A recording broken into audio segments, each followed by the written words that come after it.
Welcome to this special business program. In this program, we continue to talk about the public-private partnerships or PPPs. The program will focus on some types of PPPs, some benefits of the PPPs to the general public and the government. We will also discuss some focus areas of the PPPs in Malawi. Please don't go away as we share with you a new way of doing business in Malawi for the long-term sustainability of the economy generally and investment in particular. Are you an investor? Are you an entrepreneur? If you are in the private sector and you think of working with the public sector, welcome to the Public-Private Partnership, PPP.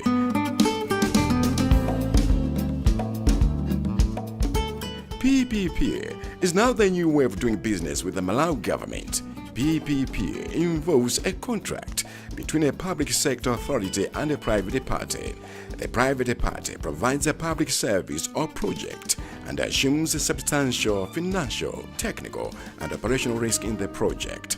So if you think big-time investment, think infrastructure development, think top quality service delivery, think value for money, think PPP. For more information, contact the details on your screen.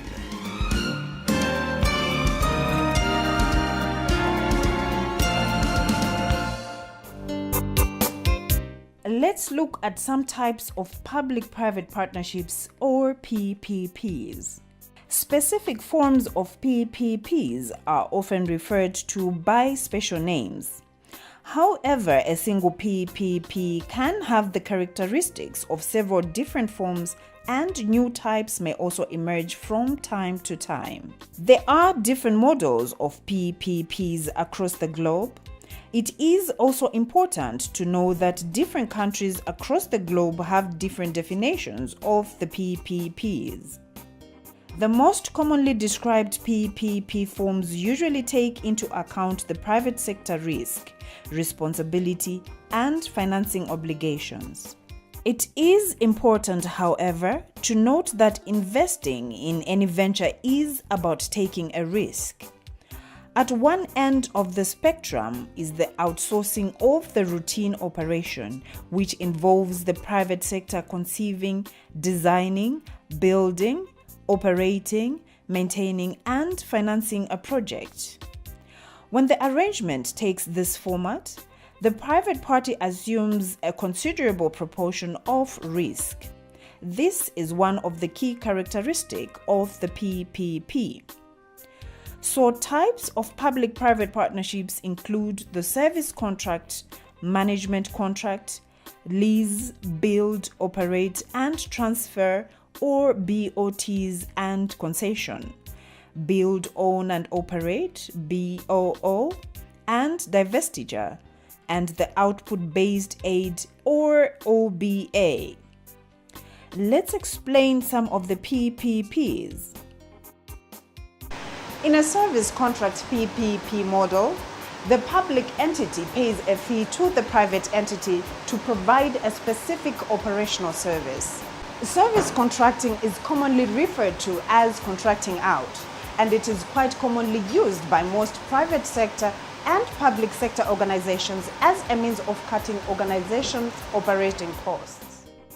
Such cost reductions are realized through competitive tendering, which awards the contract to the bidder offering to provide the service for the least cost. Under a service contract, the private partner provides a service to the public enterprise, but provides no financing for capital investment.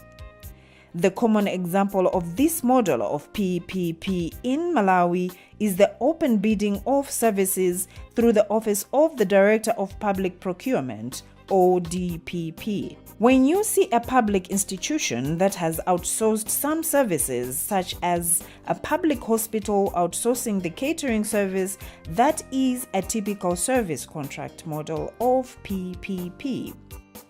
In a management contract model of PPP, the private sector assumes overall responsibility for the operation and maintenance of a governmental service delivery system with the freedom to make day-to-day management decisions. In many cases, this involves managing the employees of government who are employed in that service delivery system. Whereas, the goal of service contracts is to reduce the organization's operating cost, the goal of management contract is typically to improve internal management and operations of an organization. Because such change requires some time to implement and take effect, the typical duration of a management contract is 3 to 5 years. In most cases, the private partner or management contractor provides only working capital but no financing for capital investment, and any expenditures of a capital nature are usually reimbursed as they occur. A typical example of the management contract model of PPP in Malawi is the Protea Rouse Hotel.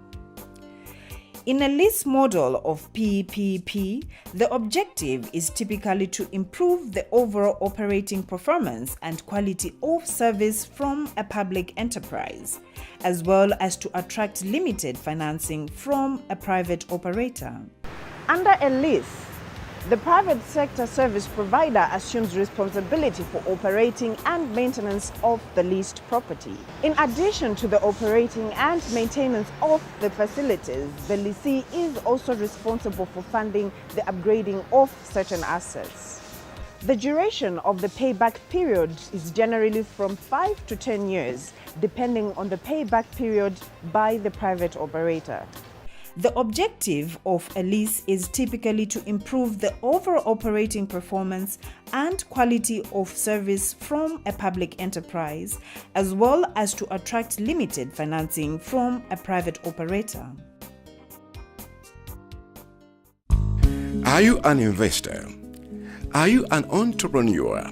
If you are in the private sector and you think of working with the public sector, welcome to the Public-Private Partnership, PPP.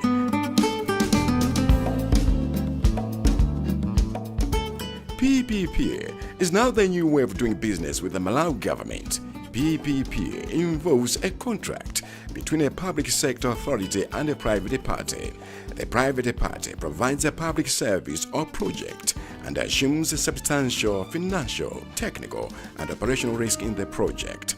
So if you think big-time investment, think infrastructure development, think top-quality service delivery, think value for money, think PPP.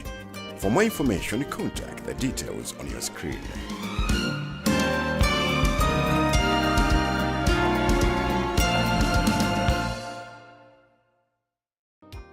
Another type is the build, operate, and transfer or BOT arrangements and concessions. In both cases, the private sector entity finances, designs, builds, and maintains the facilities for the public sector. The key difference is that BOTs typically are standalone facilities, such as water treatment facilities or electricity generating facilities, which entail greenfield construction, whereas concessions generally transfer the responsibility for existing facilities to the private operator. Despite these differences, the two contracting forms are similar in that revenues generated from the facilities provide the funding by which the private sector service provider is compensated. Typical example in Malawi is the Water User Associations, WUAs, which operate on the model of water utility providers. Others may say that WUAs are typically models of water boards operating on a smaller scale.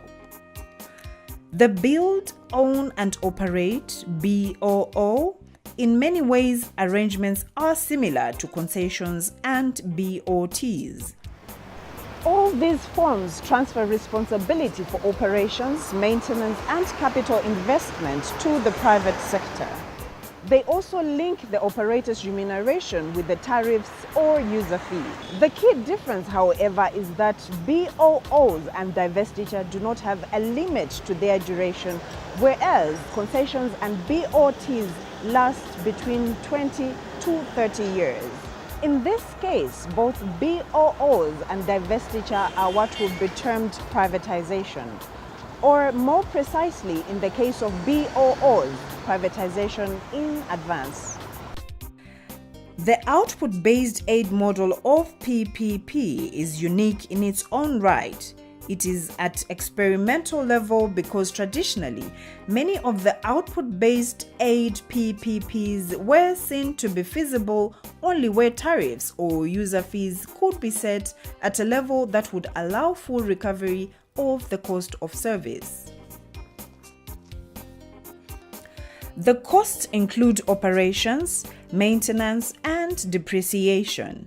In most cases within Southern Africa, particularly in the infrastructure sectors, such cost recovery is not immediately possible due to the level or extent of poverty amongst potential end users or customers. To address such challenges, governments are increasingly experimenting with forms of PPPs that bring in private investment but also allow services to be subsidized. The output-based aid use explicit and performance-based subsidies to deliver basic services where policy concerns would justify public funding to complement or replace user fees. Let us now look at how governments choose the PPPs. The choice of the PPP arrangement for a particular project would depend on government's policy in the related sector and also on the potential value for money to be generated under such an arrangement. Usually, emphasis will be on developing new infrastructure facilities or major rehabilitation of an existing facility so that additional and/or higher quality services are provided for the citizens of Malawi. Hence, outsourcing without a significant transfer of risk to the private sector over a period is not, strictly speaking, a PPP arrangement. It is important to note that a PPP is a contract for service and outputs rather than merely a physical asset. The PPP policy framework, therefore, does not cover government assets listed for divestiture or privatization and the outsourcing of public services where no significant private investment and risk transfer is involved. The CEO for the Public-Private Partnership Commission, PPPC, Mr. Jimmy Lipunga, explains how this works in this interview. The form of a PPP depends largely on the level of risks that have been transferred to the private sector. Remember, a PPP is basically a contractual relationship in which the public sector transfers obligations to the private sector, and the private sector is responsible for developing, financing, operating and management of infrastructure for purposes of delivery of public services. And in return, they do get a financial return on the basis of risks that private sector has assumed. Now, the various forms of private sector participation could be a service contract. These would tend to be short-term, 2 to 3 years, in which private sector are perhaps just providing a specific service. And then you may also have a management contract where the private sector is essentially responsible for providing management for a particular entity or utility. You may also have what we call concessions. Concessions is where the private sector is allowed to take over existing infrastructure and is able to provide services to the general public, and they are compensated directly by the general public.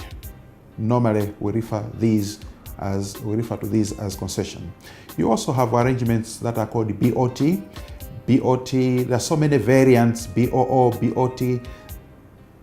people should not get exercised by these terms. They basically reflect the nature of the responsibilities that have been assumed by the private sector. So in a BOT, the private sector will build, that's a B, will operate the infrastructure, and at the end of the contract will transfer that facility back to the private sector. Are you an investor? Are you an entrepreneur? If you are in private sector and you think of working with the public sector, welcome to the Public-Private Partnership, PPP.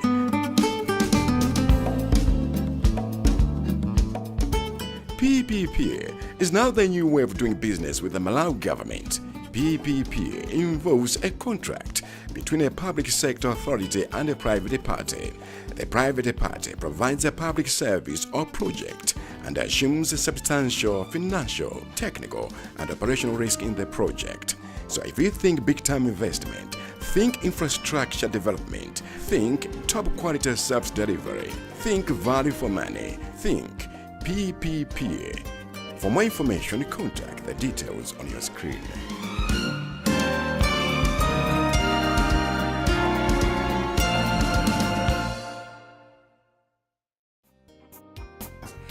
Let's finally look at some benefits of PPPs to the general public and government. There is a massive need for Malawi to augment the existing infrastructure, extend public services to those who are currently not receiving them, and improve the quality of services received by all of society.